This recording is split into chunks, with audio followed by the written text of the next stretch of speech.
Dragon Balls for some pretty cool stuff. And I think maybe you might want to try it out, maybe? Not unless I'm sleeping. Plausible deniability. Thank you. That's really funny. Because by the end, have you guys noticed by the end of Dragon Ball Z, the characters actually have like almost testicles between their eyes, like muscles between their eyes. They're so strong. Yeah, it's hilarious. They flex. Anyway. So I was wondering how like the show has affected your lives, and also how like your particular characters have affected your lives, like if they have at all. I have everything I have in my life. I think I owe to Dragon Ball, despite the fact that I've done a ton of other voice work, because it was my first audition. And so look at the room. This is how it affects my life. Like, look at you guys. This is amazing. You know, the friends I have. And you guys have told me that, you know, in tough times you lose yourself in the show. Well, I went through divorce when I first started the show. I would lose myself in the show. I would do Gestalt therapy by screaming my brains out about my childhood in the show.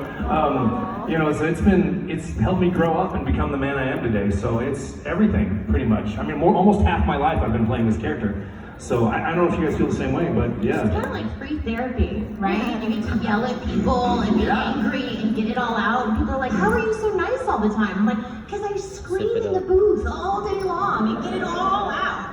So it is kind of like free therapy, but also like the connections that we've made, not just with the characters, but with the people that we work with and with you guys. I think that's what's the biggest part of all of it. Like Sean said, being a part of Dragon Ball means getting to meet all of you awesome people and getting to be a part of stuff all over we travel the world and talk to people all over the world that have this love for the same show, and that's huge. And it's a different kind of, you know, we work on a lot of different anime and a lot of different, even American cartoons and other voiceover shows. It's just a different, weird, magical beast. And every time we cast somebody new, we kind of have to read them in on the culture of what it's like to be on this cast, because the show just demands a level of commitment and intensity. You know? With that said though, we have now reached a critical point in Dragon Ball history where the people that we are casting, such as like Zena Robinson and Alex Lee for the two Gammas in the new movie, I was like, okay, so Dragon Ball is, and like, he's like, bro, I grew up on this movie. I know everything about this show. Like, I know everything about this Alex Lee was born the year I started on Dragon Ball. Yep. So you don't have to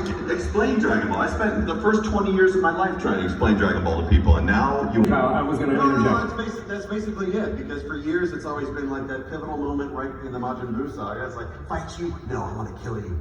And things kind of go south. And then he takes a back seat for literally 20 years. Yeah. So, and even Piccolo says, "Go hunt back." I love that moment. It's so great. For me, there's two moments. One is when Chris Sabat called me in 1999, and I did not know him, and he goes, "Oh yeah, it's Chris Sabat. You're gonna be the..." And by the way, we all do a Chris Sabat impression. And his children do, which is hilarious, because they're 7 and 9, right? Are they 7 and 9? Yeah, 7 and 11. And so two little girls going, "Oh, Daddy," is really funny. But Chris called me, there were two moments. Chris called me and he goes, "Hey Sean, it's Chris Sabat at Funimation, and you're gonna be the voice of Goku." And I went, "Oh man, you sure? Because I really liked my Captain Ginyu audition. I thought it was really good. Do you think I could have that part?" And he goes, instead of telling me I'm the lead, he goes, "Trust me, you're gonna love this part. Okay, I'll talk to you later." Click. And then the other part was when the day I had to do the first Super Saiyan transformation, which was epic. And I walked into work not knowing I had to do it that day. Chris saw it right before I had to do it. He was thinking, as he told me post, "I didn't know if you could do this." And up until that point, I'd been trying to really closely follow how the Canadian cast had established the voice. And when you take over for another actor, you're borrowing because they asked you to, but you're also trying to make the character your own. And you eventually want to do it on your own terms. And so, I'm going to give you a curveball. It's over,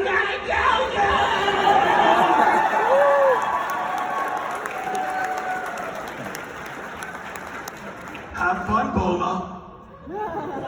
Do it loud. It's over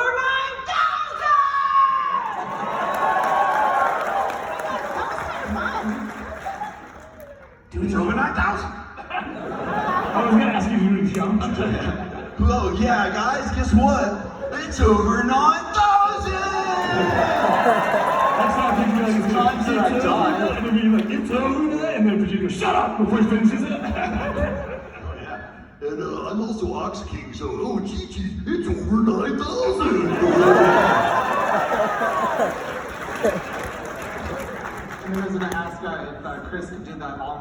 version of that. It's over 9,000! Smashes! That was all my chat version. United States of 9,000! Hi guys. Hello. Hello. First off, I want to thank you guys for continuing on the series. Thank you, it was my idea. But You're welcome, Chris. 2 questions. One for Monica. For your character Bulma, you were telling us that like she doesn't put up with any bullshit at all anymore. And what makes Vegeta afraid of Bulma and respects her? That's the first question. Well, as we learned in Dragon Ball Super, Saiyans they gravitate towards powerful women, right? So I feel like Bulma realized really quickly she had to get even stronger if she was going to hold on to her prince. So I think now what it is that he never knows when she's going to yell, right? Because if you watch Bulma, that's one of the things I love about recording her is most characters in anime, they keep a certain facial expression throughout their entire line. Bulma doesn't do that. If you watch Bulma, the first line will be like, eyes wide open, and then the second line is like, angry. I was gonna joke she's kind of like bipolar or something. She switches on a dime. So I think that's why they're all afraid, is because you never know when that switch is gonna be flipped and she just freaks out. It's pretty awesome to have that power.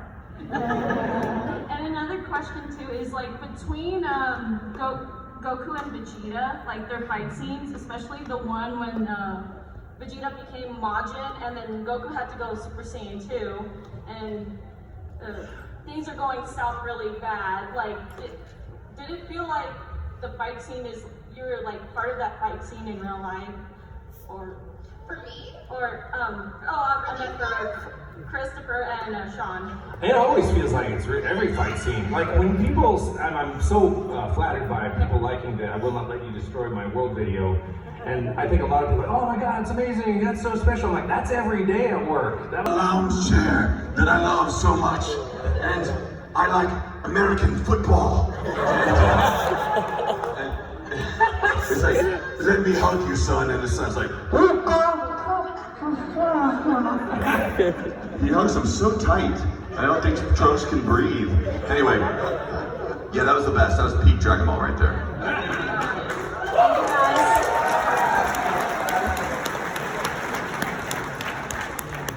Alright, hi. So obviously you have the rivalries of who's the strongest in the show. Obviously it's Gohan now. He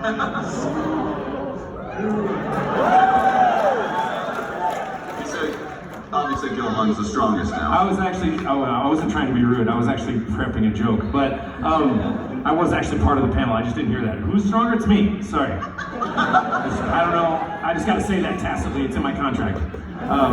So anyway. But out of you four, who is strongest in real life? Well, Chris and I did a punching contest, punching bag, where it measures your punching. And I had been doing a lot of Shotokan karate at the time, so I was really good at punching. And I probably am not good at that anymore because I haven't done it in a while. But at the time, I'd been training, and so I really was good at it. And so I think I beat him there. But I think Chris is probably, and Monica, and they were probably stronger than me at this point. No, dude. You can channel your anger into a punch, unlike anyone I would ever know. Like, I've never been on the receiving end of one. I've only seen you hit a punching bag before, but yeah, you're the strongest. I go to the gym and work out 3 days a week and lift heavy things. But I don't know, we've never put this to the test. Now I'm in Come on, punch each other. Oh God, wouldn't Bulma love it? Right? The Jerry Springer show. Thank you. Thank you. My name is Chris as well, Excellent. and